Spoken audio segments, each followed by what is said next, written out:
Hello, encouragers. I'm Rebekah Scott, wife, mother of 4, author, and owner and designer of Rebekah Scott Designs. I'm here to encourage you, to make you feel the I can do this spirit each and every day of our awesome journeys to fulfill those many important roles.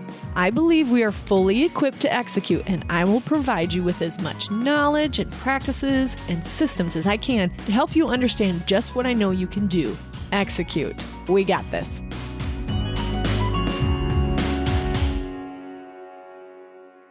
Hello, encouragers. On today's podcast, I want to chat with you with a little talk I got to have with our local Chamber of Commerce.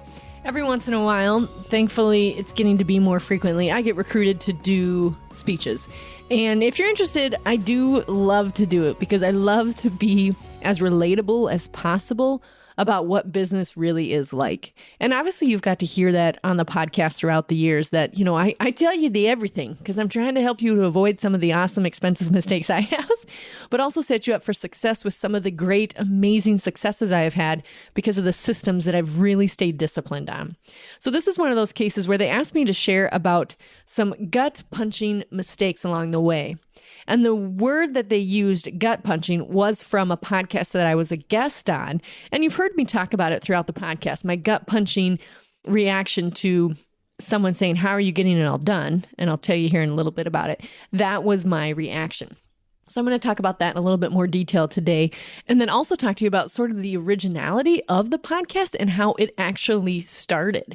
And so I'm excited to tell you some of the details behind that as well. So if you want to know the full title of my talk that day, it was Life, Business, and Gut-Punching Mistakes Along the Way. All my life, I've been about action. I like to break large concepts down and act on them as fast as possible. Can you relate? My mom said she could hardly mention things to me as a child because I would immediately want to get started. And my siblings know, do not mention anything to Becca or any idea that you're even halfway serious about because she will help make sure it happens. Oh, I do love that. And it has served me well over the years to be so action-oriented, but it's also caused some hiccups. There's no sense in using the word mistakes. They are just learning experiences. Like when you have a daughter that's bossy, you don't call her bossy. You say she has good leadership skills, right?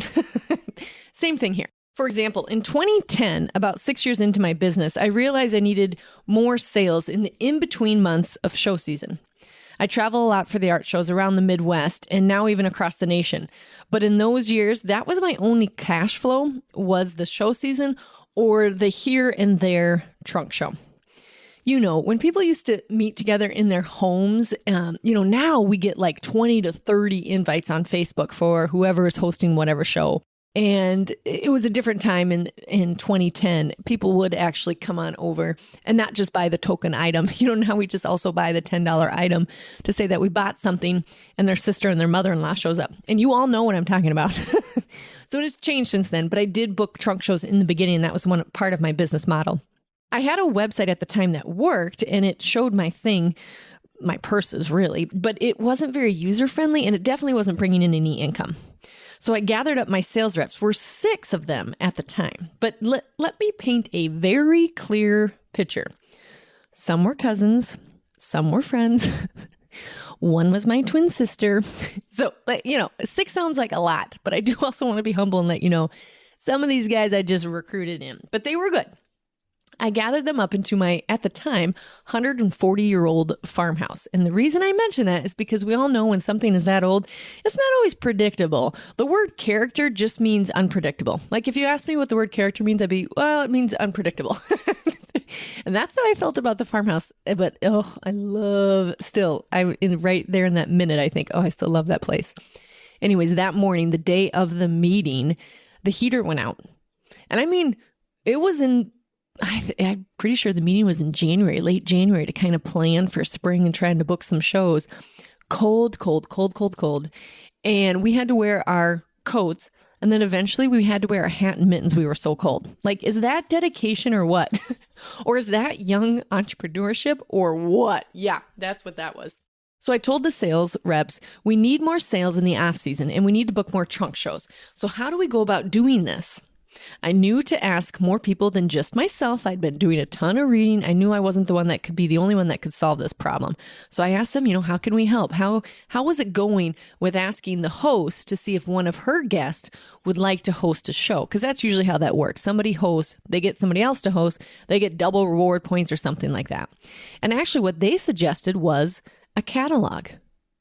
Glossy pages and products spread beautifully out so customers could take home a catalog and not have to decide on the spot, or even they could leave the catalog at places of business for orders to come in from their coworkers, right? Yeah. The sales could happen outside a time frame and the host wouldn't feel so pushy. It could just be a week-long show that's going on. And me, of course, at the time wanting to sew instead of sell, I had to decide which one am I better at. I was definitely better at the sewing at the time than the selling. Now, honestly, with as many business years as I have under my belt, I am probably better at the selling part, just knowing my product that much more and knowing how much it can help people. I don't think of it as selling. It's just how much more joy and help I can give to people through a product. But at the time, I was like, yeah, then I don't have to show up for shows. I don't have to do all of that. This is going to be brilliant. Well, remember what I said at the beginning here about action? I'm really good at action. And so got it done. Here we go. In about 3 months, an editor, a publisher, and a model shoot happened. Then the order form, a sheet of the latest fabrics, and the order process was mostly dialed in. All in all, loads of action and a $10,000 price tag. Wait, what? Yeah, $10,000. Okay, well, breathe out. I'm going to be able to do this. I'll just keep selling, of course. And the action part, I know the action part of it will be the catalog when the sales start coming in with this awesome catalog, right? And then my second thought is, okay, yep, I'm going to make a goal. Yeah, I'm going to get out my cute little index cards that I used at the time. Now everyone knows I use the agenda sheet. Totally look it up on the resource tab on the website. At the time, it was index cards. I wrote the goal on there with a cute little colored Sharpie. Yeah, I create for a living. It's always going to be pretty. Put it on there, and I thought, yep, the first year I want to do $6,000 in sales. I wanted to be a little aggressive, right? You know what? It did have a $10,000 price tag. Okay, done. Put it up on the wall. No steps beneath the goal. Just get after it. Okay, I have since learned so much about goal planning, and I hope you have too, especially if you've been listening to this podcast for some time. Girls, we cannot just set a goal. We have got to have steps behind it and intention and the why. That'll cause me a whole nother podcast, so let's keep going. Well, setting that goal of $6,000 was not quite all I had to do. The sales reps tried. They really did, and so did I. However, the catalog bombed. I mean, bombed, you guys. My learning experience cost me $9,460. Yeah, don't kid yourself. I know exactly how much that thing cost me. This one hurt enough that my husband had to question what went wrong. Peeling me off the floor might have encouraged him to ask more questions. So I did. I figured the price tag warranted some time to reflect on what happened. Well, the catalog was okay, except I didn't like the model shoot. It was a 12-year-old girl that they had set to look like an older girl by just photoing her from the shoulders down and putting old marm shoes on her. I mean, I should have spoke up, you guys. The graphics were dated and the order process on there was a little time consuming. Also, with researching a little bit more, because I needed to because it cost me so much money, my prices were too high for most catalog sales. It's easier to buy a pair of earrings or a garlic crusher at $30 than to commit to a $140 price point, sight unseen. I didn't have very catalog-friendly price points. But those are all surface issues. What is the real problem? After some time, and mostly tears, it dawned on me I was asking the wrong audience. In an effort to increase my sales, I asked my sales reps, of course, but they don't pay the bills or grow the business necessarily. The customers do. I needed to ask the customers what they wanted from us. And you know what? I already knew the answer. They wanted a better website. This way, they could order in their PJs at home, not from work, not from some desk, and not from some pushy relative. They just wanted a better website, and they wanted a design your own tool that they could play around with and become a part of the creative process. So I knew, okay, Rebekah, dry up. It's time to take action. And you are really good at this part, remember? I pored over website possibilities and hired a new website company, and I managed a payment plan I could handle to grow my business. I made up the $10,000 in sales on the website within 6 months. Boom. Now that is action. Now there's a lot of details in between there to get to that. And the website did cost me some money as well, but I have plenty of podcasts where I recorded about my website experience as well. And I highly encourage you to listen to those as well, please. If you have a problem in your business, whether it's internal or external, are you asking the right audience? It's so easy to solve the problem in front of us and quick buy the product or change the website or buy the new equipment to be faster, more efficient, or to just change the catalog, get a better model, get a better process, whatever it is. But will that improve things for your customer? The one paying you to do what you love? Ask them, and believe me, they will have opinions, but after all, they are the ones helping you to succeed. And then again, to avoid large, expensive learning experience, in air quotes here, also ask yourself, is this really the problem? Or is this the symptom of a deeper problem? Keep asking and circling. It's worth the time to dig deeper before taking massive action to solve a symptom, not a root problem. I know you guys are good at action. I know that you wake up and you go, I'm going to make myself a to-do list, and you get after it. But the things that require more time, and the bigger you get in business, you need to spend more time on the thinking part. And I say that in kind of my disciplinary tone because I need to hear it myself every single day. So ask yourself, who will benefit from my new solution? Are they the ones who asked for it? And are they the ones ultimately paying for it? And another situation that has caused me to take massive actions in a direction I didn't know I was headed, this one not nearly as expensive. Woohoo! Cheap mistake. Actually, this one wasn't even a mistake. This was a total win, and you're listening to it right now. I do pickups and drop-offs with my employees and seamstresses every Wednesday at Hy-Vee on 10th Street at 8:30 a.m. I grew up West River. A locked car is just an elderly gentleman who accidentally hit the automatic lock button. Yes, I do grocery shopping while they grab their new load and drop off their old load. But this morning was different. It was June. All 4 of my kiddos were home with me, so they got to come along for Errand Wednesdays. And you know how frequently I've talked about Errand Wednesdays, you guys. We were up, dressed, our beds were made, the car was packed, and the list was in hand. The seamstress I was meeting was new to my staff, a mother of 3, and really excited to sew with little ones nearby. She texted earlier to confirm the time of 8:30, and I cheerfully replied back, "Yep, see you soon." It was 8 a.m. We rolled into the parking lot, and we're just getting our things together and getting ready to go inside, and she too rolled up with her kiddos in 2. I explain this in detail to illustrate a point, so no judgment here, mamas, okay? Stay with me. She was wearing her PJs, her sunglasses were on, her hair was undone, and her kiddos looked the same as well. They were cheery, but they were clearly not embracing mommy's new early gig.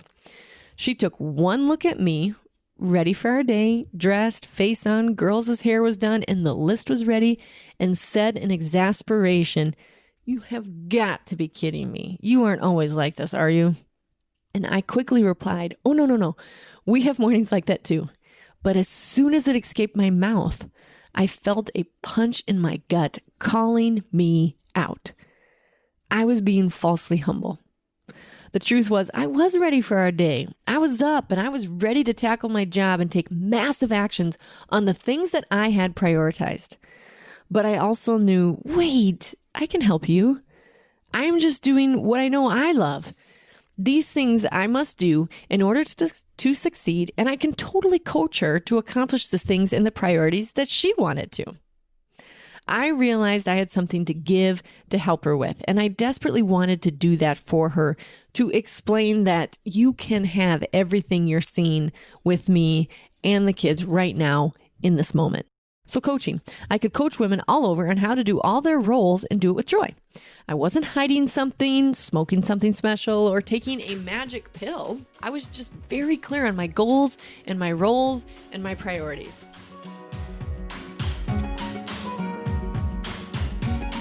Hey, encouragers, I have 2 things that I want you to think about. Number one, the master course is happening right now. And oh my goodness, I love this course. I love getting to know the participants and for them to get to know each other. The amount of information that is being exchanged between me and our classmates is just so profound. And I want you to think about it already for next January. Because of the awesome life that I have set up, I decided to offer this course new to this year only in January through June. The rest of the year is very awesome with kids at home and my Rebekah Scott Designs business. So if you are thinking about entering the master course, it is still available for 2021 starting in January. You need to start thinking about it now. Because of the limited availability, it will fill up fast. And so far we have a class of 6, and that's how many we want it capped at for 2021 as well. So if you'd like to be a part of our master course where we will help you work out the roles, the priorities, the boundaries, the deal breakers, and the systems in your life to really get it done, you've got to sign up for the course. Remember, encouragers, we've got this. So I started writing down everything I did during the day to get it all done. How did I run my roles in order? How did I serve God, love Nicholas, nurture our 4, and run my growing business? I had answers and I knew about action, remember? So I started a podcast, reading all my writings on how to get it done and do it with joy. That's the most important part. I actually do this with joy, you guys. Then I wrote a book, narrowing their systems to just 4 that she could conquer. Okay, another plug here, you guys. Get the book. It's only $20. I explain everything I do here in the podcast, and it's a workbook as well. You're going to love it. I talk about the me system, family system, food system, and the work system. This allows us to really understand what system is broken. Instead of thinking your whole life is chaotic, when you work through these systems, you'll realize maybe just one system is broken, and you can draw it out and work on that one instead of bailing on all of them.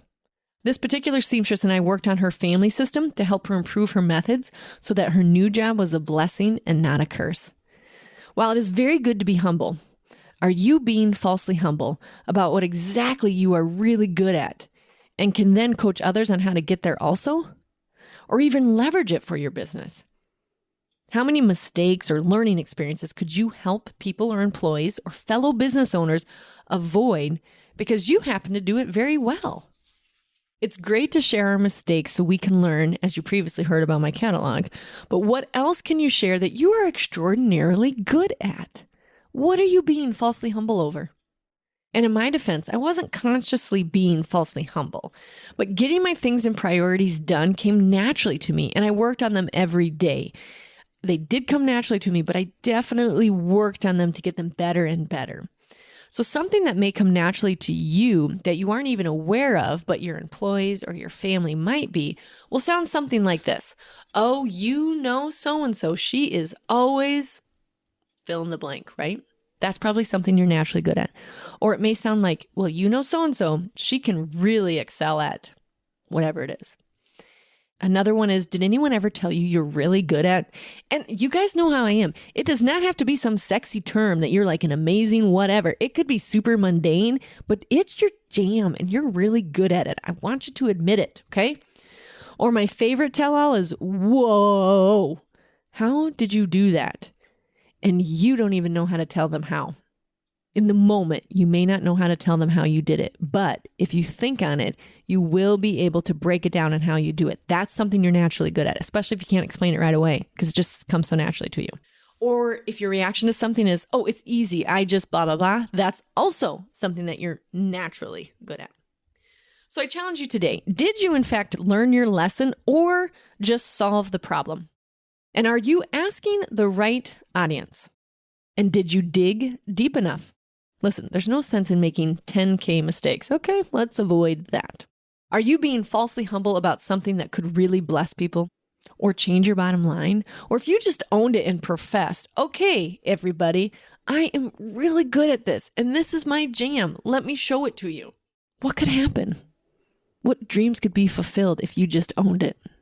Okay, encouragers, I hope you enjoyed what I had to say to the chamber and picked up on some of the things throughout the podcast that I've totally gotten to learn and enjoy over the years. So I challenge you to ask yourself, you guys, are you asking the right audience And what are you extraordinarily good at? Until next time, encouragers, we got this. I know how you can start executing on all the things that God has equipped you to do. You can pick up my book at theencouragerpodcast.com and check out the store complete with book, journal, and the master course. Also, make sure to check out the resources tab where you'll get a hold of all the PDFs from the podcast. Thank you for tuning in, encouragers. Remember to subscribe so it's automatically on your phone. And please rate and review me. We got this, encouragers.